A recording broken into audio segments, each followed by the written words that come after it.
Olá, dando continuidade ao nosso estudo sobre custo mínimo, tá? Dentro do sistema de comunicação. Ah, Na aula anterior nós estudamos sobre o algoritmo de Bellman-Ford, um algoritmo que trata a análise de custo mínimo em cima da aresta, tá? Usando como exemplo um grafo. E agora nós vamos estudar o algoritmo de De Castro. É um algoritmo também de análise de custo mínimo, verificando também no enlace, só que o foco é no vértice e não na aresta. Tá? Então, vamos inicializar as variáveis. Então, começamos com a nossa variável que vai guardar a distância. O exemplo, nós vamos usar a distância, um exemplo de custo mínimo. Tá? E aqui eu estou dizendo que D1, a distância do vértice para ele mesmo é zero. Aí nós temos, continuando, os demais casos, D1i.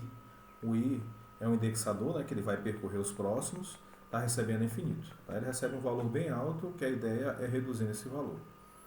Que pertence a V. Esse V ele representa para nós o conjunto dos vértices. Tá? V menos 1 elemento do conjunto, porque do vértice para ele mesmo não precisa analisar, porque eu já verifiquei que a distância dele para ele mesmo é zero.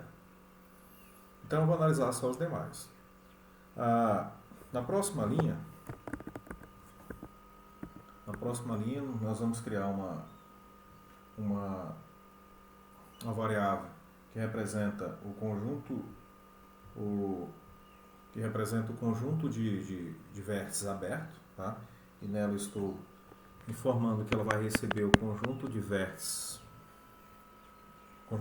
que é V, tá? Para que isso? E observa que depois eu crio uma variável f que recebe vazio. Nós vamos trabalhar em cima dos vértices, então nós vamos fazer da seguinte forma. Quando o vértice for analisado, eu digo que o vértice foi fechado. Se o vértice não foi analisado, ele está em aberto. Então, quando nós estamos inicializando o algoritmo, começando a verificar o algoritmo, então todos os vértices estão abertos, eu não verifiquei ninguém. Então, se eu não verifiquei ninguém, então todos estão guardados no conjunto A. Se todos estão guardados no conjunto A, isso é porque o conjunto F está vazio. Tá? Evidentemente, ele está vazio. E além disso, eu preciso guardar o caminho. Né? Então, para guardar o caminho, eu estou utilizando a variável anterior e estou inicializando ela com zero. Tá? Vamos para a próxima linha. Agora vamos para nossos laços de repetição, né? As condições. Enquanto o A for diferente de zero, ou de zero não, de vazio, fazer. Né? Por que isso? Porque enquanto ele for diferente de vazio, é porque existe algum vértice que eu preciso verificar a distância. Tá? É a partir daquele mesmo princípio do Bellman-Ford. Eu escolho um vértice e a partir daquele vértice eu quero saber qual a menor distância para os demais. Tá? Então, se o A é diferente de vazio, ainda existe pelo menos um vértice que não foi verificado. Satisfaz a condição? Inicializamos. Aqui foi criada uma variável Rzinho, que recebe Vzinho, que pertence a Vzão. Vzinho são os elementos do conjunto Vzão. Tá? Tal que a distância de I para R, tá? É a mínima possível. Essa linha está pegando o quê? Ele acha o vértice mais próximo da origem. Ele precisa verificar. Do vértice A, aonde eu posso chegar? Mais próximo possível. Então essa linha faz isso, tá? Aqui é uma função min, que ela serve para pegar o vértice mais próximo. Para isso que ela é utilizada. Na próxima linha, nós temos de novo a variável f. Né? Nós vamos agora incrementar, atualizar a variável f. O f recebe f união com r, ou seja, encontrou o próximo, ele verifica se está aberto ou se está fechado. Né? Então, o R sai de aberto, ele vai trocar, né? Sai de aberto para fechado. Então, quando nós fazemos essa atualização, então eu tiro um elemento do conjunto A, que ele deixou de ser aberto, e vou jogar dentro do conjunto F. Então, é isso que nós estamos fazendo nessa linha. Tá? O conjunto união é adicionando, tá? Adicionando o vértice que foi encontrado na linha anterior. Só que eu adiciono um no F e tiro um no A. No S, esse S aqui, ó, ele pega a intersecção do conjunto aberto com os demais vértices que estão ainda em abertos, tá?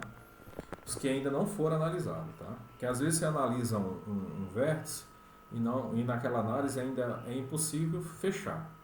Então você desconsidera ele e parte para o próximo. Em algum momento você consegue retornar. Então esse S é uma variável auxiliar da variável A, tá?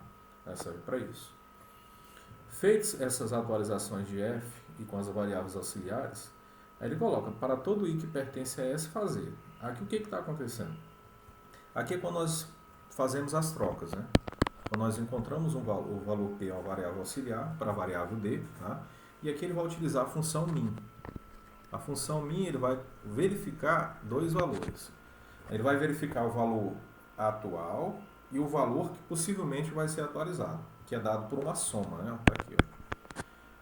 Dado essas condições, ele pega, na função min, ele vai pegar o menor valor e vai atribuir para P.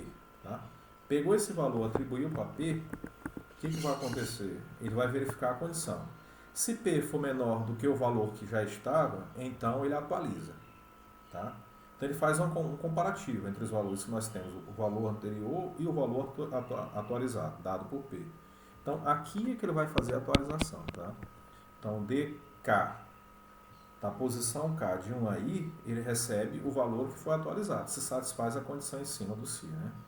E o anterior também, ele vai receber o vértice mais próximo, que é representado pela letra R. Né? Tá aqui. Fez isso, nós ganhamos uma nova distância. Né? Ou seja, atualizou a distância. A distância, por exemplo, que estava infinita, ele conseguiu reduzir. A partir daí, ele volta e verifica de novo. Isso foi feito para um vértice, análise de um vértice. Aí ele volta e percorre, né? Ele entra em um loop finito, né? Que vai depender da quantidade de vértices. E a partir dessa quantidade de vértices é que nós vamos saber quantas interações ele vai realizar. Tá? Mas a ideia principal desse algoritmo é fazer essas comparações entre os vértices que foram dados, utilizando essa ideia de vértice aberto e vértice fechado.